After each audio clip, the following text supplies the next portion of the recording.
Everyone, welcome to cars पर the premium detailing studio. तो हमारे पास आई है Tata Harrier EV for borophene coating plus interior PPF. सबसे पहले यहाँ पर हम करें clay treatment. Clay treatment compounding से पहले किया जाता है ताकि आपके जो सरफेस में जितने भी कंटेमिनेंट्स डर्ट वगैरह है वो रिमूव हो जाए। क्ले ट्रीटमेंट से कार के पेंट सरफेस पे स्मूथ और क्लीन हो जाता है, जिससे कंपाउंड अप्लाई होने में आराम से हो जाता है अप्लाई आपका एंड ज़्यादा इफेक्टिव होता है।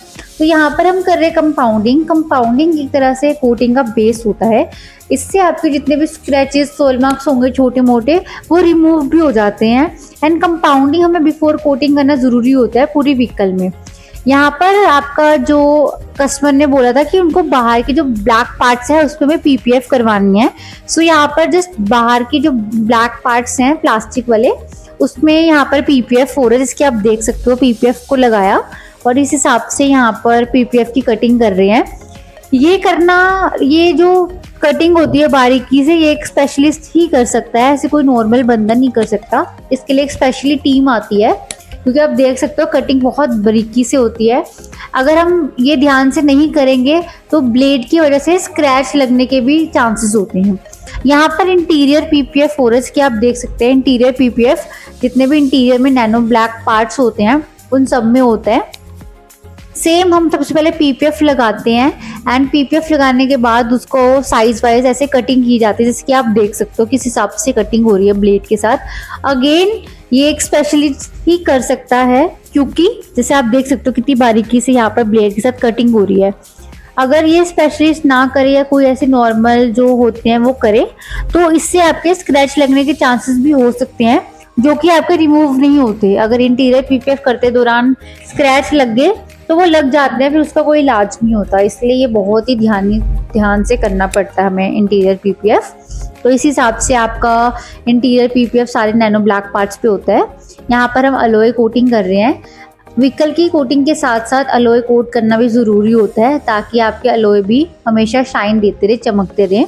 जैसे आप देख सकते हो किस हिसाब से अलॉय कोटिंग हो रहा है। अलॉय कोटिंग स्पेशली अलॉय के लिए ही बनाया जाता है। ये जो कोटिंग है ये सिर्फ अलॉय पे ही यूज़ होता है। तो इस हिसाब से आपकी कोटिंग आपके अलॉय पे होती है।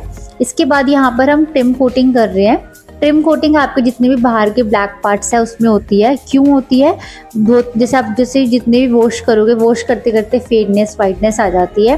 तो इस कोटिंग से आपके 100 to 150 वॉश ईजिली निकल जाते हैं। ट्रिम कोटिंग के बाद आपको वो प्रॉब्लम फेस नहीं करनी पड़ती जो आपको विदाउट ट्रिम कोटिंग करनी पड़ती है। फेडनेस की प्रॉब्लम नहीं होती।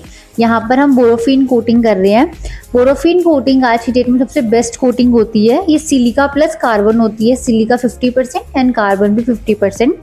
सबसे स्पेशली बात, ये डबल लेयर कोटिंग होती है एंड ग्राफीन से भी 30% एक्स्ट्रा शाइन देती है। इसलिए ये सेरेमिक और ग्राफीन से भी ज़्यादा अच्छी है बोरोफिन कोटिंग। तो इस हिसाब से आपकी कोटिंग अप्लाई होती है व्हीकल में। जैसे यहाँ पर आप देख सकते हैं किस हिसाब से लेयरिंग हो रही है एंड साथ साथ लगे साफ किया जा रहा है। यहाँ पर हमारे कस्टमर्स चेक कर रहे हैं उनके इफेक्ट आफ्टर कोटिंग के, कि क्या इफेक्ट आया है। एंड यहाँ पर मैं भी इंस्पेक्ट करवा रही हूँ कि कस्टमर को पता होना चाहिए कि कहाँ कहाँ किस हिसाब से हुई है। अगर पीपीएफ भी हुई है, कौन सी जगह में हुई है, किस हिसाब से हुई है। इन लास्ट ये हमारी व्हीकल के फाइनल रिजल्ट्स।